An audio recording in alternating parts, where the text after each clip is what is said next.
So today's video is going to be a little bit different. I was just reflecting on the memorial of Charlie Kirk and in general, just thinking about the things that I've learned from Charlie Kirk as it relates to business, actually. So before I even get into that, from a Christian perspective, the memorial was fantastic. Um, Christ's name preached boldly. And it was interesting having folks who are not even professing Christians to talk about Christ because it was so important to Charlie, and they knew it was, and they did it out of respect. Um, but regardless, it was just very well done. But that kind of brings me to the very first lesson that I've learned from Charlie as it relates to business. The memorial was awesome, but obviously it wasn't Charlie that actually did the memorial. It was his team. So Charlie was a great delegator, but he built a fantastic team, obviously. And so part of that is discernment of knowing who to bring on and what skills were needed. And of course, over time, I'm sure there's other people that brought people on.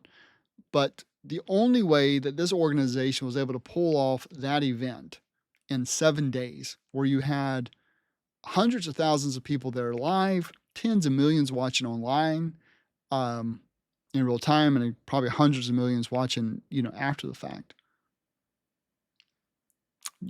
Pulling that off in 7 days it's really insane. It's really insane.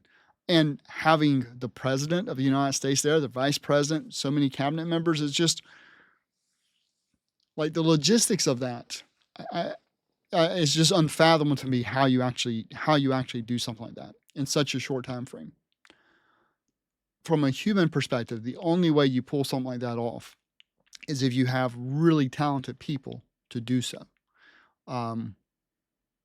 Yeah. So the fact that he had that team and has that team just kind of proves he was really good at delegating, because he was a busy guy. I had no idea just how busy he was, how much he worked, how hard he worked, and how dedicated he was. Yeah. So, but the first thing is really this whole notion of delegation and having a good discernment of people and picking the right people. I've been reading in Ezekiel, and in this week's chapter 40 through 42 currently is where I'm at.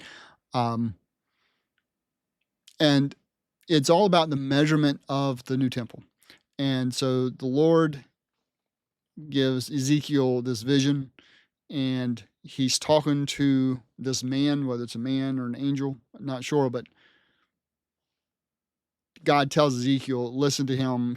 Pay attention to all these measurements this man's going to give you, and write it down.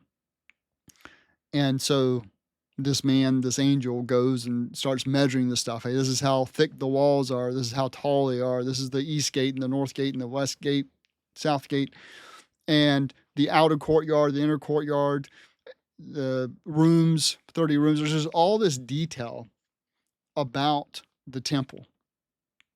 But what I never really considered before, and I've talked about delegation a lot on this, because I think in order to be successful in business, you have to learn to delegate.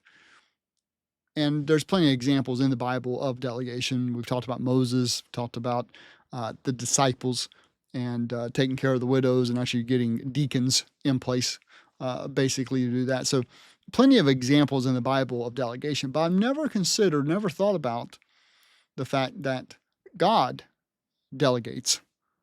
And God's all powerful. So God doesn't need to delegate. Like, he can literally do everything. But he does delegate. So I found that interesting. So again, this is just one example here in Ezekiel, but of course there's plenty of examples of him sending angels and having angels do different things, whether it's protecting, warning, killing, he delegates. And I never really considered that before. I don't know why. I mean, obviously I understood. I knew, but I never really thought about from the standpoint of delegation. So I just found that to be an interesting thing, not necessarily in seeing, thinking about the memorial service and how well it went, and just what an amazing feat that was. And thinking about the skill set that Charlie had to delegate and to build up a team for that. While I'm reading Ezekiel, it made me actually realize, oh, yeah, um, Moses wasn't the only one that delegated. It wasn't the early church and the disciples that delegated and made the deacons and stuff to serve the widows. They weren't the only ones that delegated. Actually, God himself gives us the example of delegation. And I just never even seen that before. But anyway, that's kind of the first thing, is delegating well, picking your team well. The other thing that I learned from Charlie Kirk is that he made quick decisions. And the example I'm going to use here is interesting. So I obviously, with Erica Kirk taking over, and is going to be the new CEO, I believe, of Turning Points, definitely coming in and filling in some of that role.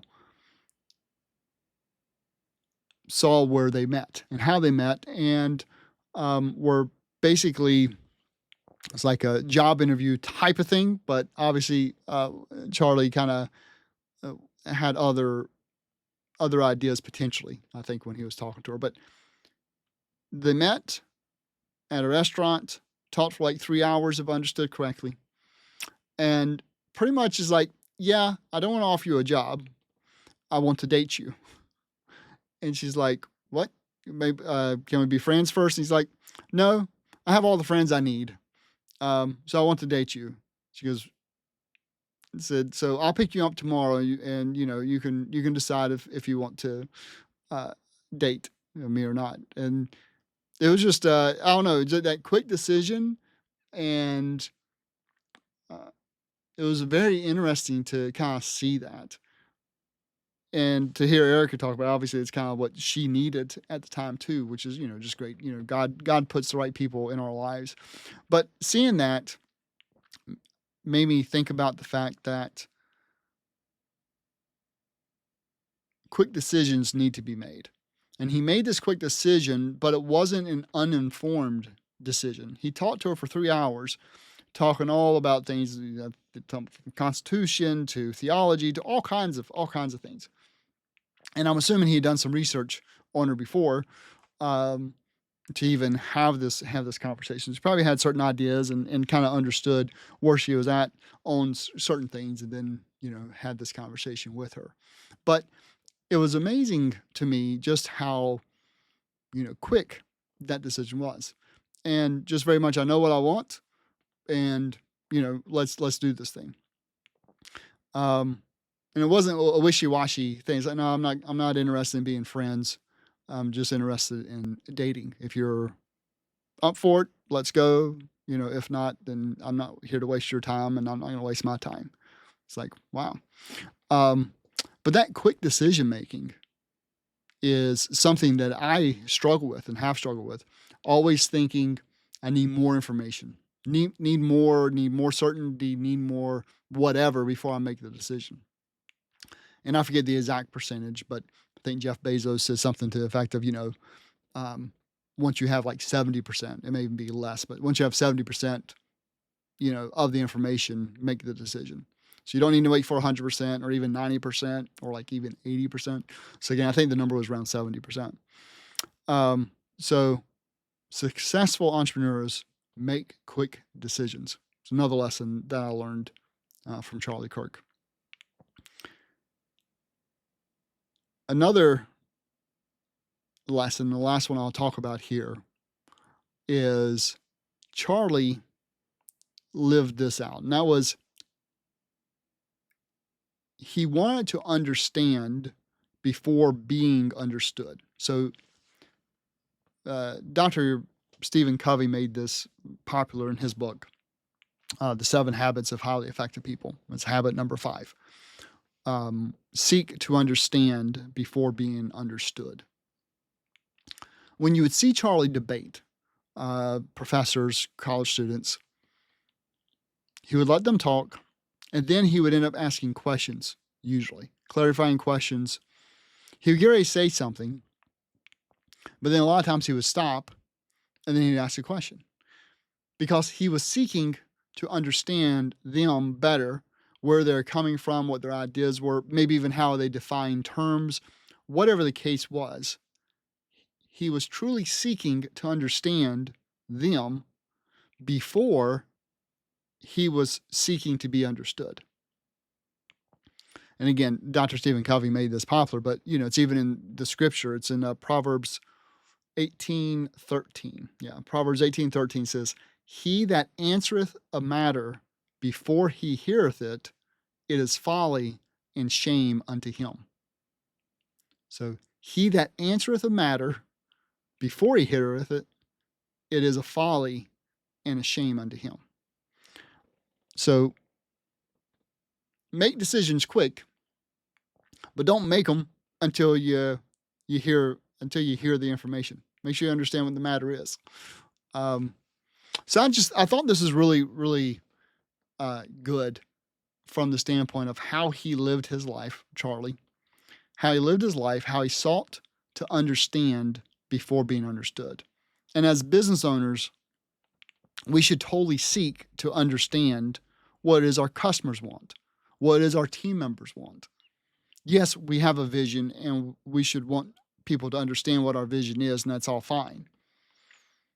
But we can make so much more progress if we seek to understand where somebody else is first before trying to be understood.